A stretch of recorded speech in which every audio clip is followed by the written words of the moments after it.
Doctor साहब, क्या आपको गवर्नमेंट के लिए कोई सीरियस थ्रेट नजर आ रहा है? देखिए, एक तफरीक कर लें हम्म। खतरा और चैलेंजेस के दरमियान। ठीक।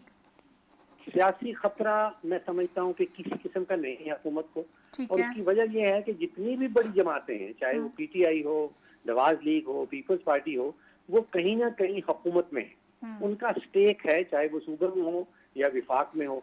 तो सियासी खतरा तो मैं समझता हूँ कि किसी किस्म का नहीं है। चैलेंजेस जरूर हैं। माशी एतबार से खतरा सामने आ सकता है। हम्म। माशी एतबार में माशी हवाले से अच्छी खबर भी है और बुरी खबर भी है। बिल्कुल बुरी ठीक। खबर यह है कि महंगाई कंट्रोल में नहीं आ रही। हम्म। महंगाई महंगाई की शरह कदरे कम हुई है, लेकिन वो कंट्रोल में नहीं आ रही। अब ठीक। देखिए, प्याज की कीमत में कोई 100% इजाफा हुआ है पिछले साल भर में। ये हुकूमत बता रही है। टमाटर 35% साल भर में बढ़ गया। जो अच्छी खबर है वो आईएमएफ के हवाले से है हम्म। कि हुकूमत ने स्टैंड बाय एग्रीमेंट जो है उसको कंप्लीट कर लिया और एक नया प्रोग्राम जो है उसके मिलने के इम्कानात बड़े रोशन हैं। हम्म। तो खतरा मैं नहीं समझता हूँ कि किसी किस्म का सियासी खतरा जो कोalition गवर्नमेंट है उसको किसी तरफ से है। माशी चैलेंजेस जरूर हैं और सियासी मैदान में शोर गोगा ज्यादा है। खतरा नहीं है। 16 अप्रैल को एक सऊदी वफ्द पाकिस्तान पहुंच रहा है और मुख्तलिफ शोबों में सरमायाकारी करने का ऐलान किया गया है।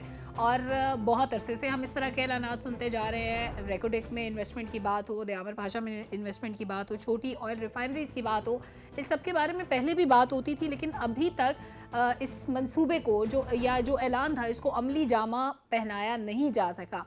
तो डॉक्टर फ़ारूक, आप से मैं ये जानना चाहती हूँ कि इसकी तवक्को हम कब कब तक रखें, या यूं कह लीजिए कि क्या तवक्को रखें हम सऊदी अरब से? देखिए, तीन किस्म के ऐलानात आते हैं पाकिस्तान और सऊदी जब माशी ताल्लुकात के हवाले से। एक तो बताया जाता है कि स्टेट बैंक के अंदर सऊदी अरेबिया जो है वो मजीद ज़खायर या डॉलर जमा करवा रहा है।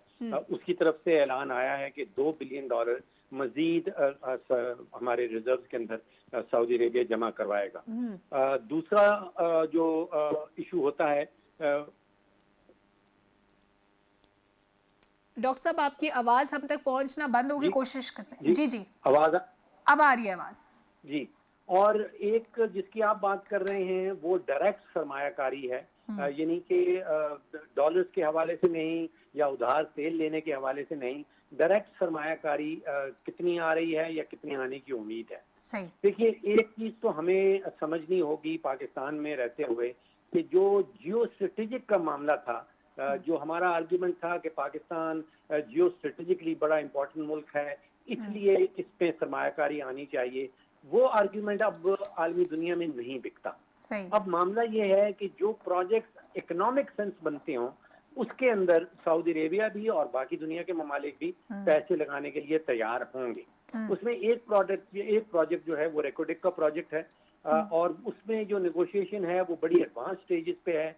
उसमें कहा जाता है कि $1 बिलियन सऊदी अरेबिया जो है वो लगाना चाह रहा है। लेकिन जो करंट शेयर होल्डर्स हैं रेकोडेक के अंदर, इसमें 25% गवर्नमेंट ऑफ बलोचिस्तान है, 25% हुकूमत पाकिस्तान है और 50% बैरिक गोल्ड है। वो अपने शेयर्स कम नहीं करना चाहते, डिल्यूट नहीं करना चाहते।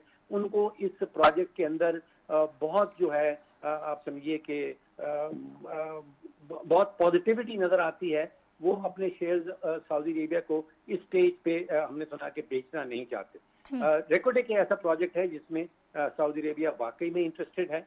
और फिर रिफाइनरीज का आपने जिक्र किया, वो प्योरली इकोनॉमिक बेसिस के ऊपर उसमें इन्वेस्टमेंट आ सकती है, उसमें जियो स्ट्रेटेजिक के बेसिस के ऊपर इन्वेस्टमेंट नहीं हो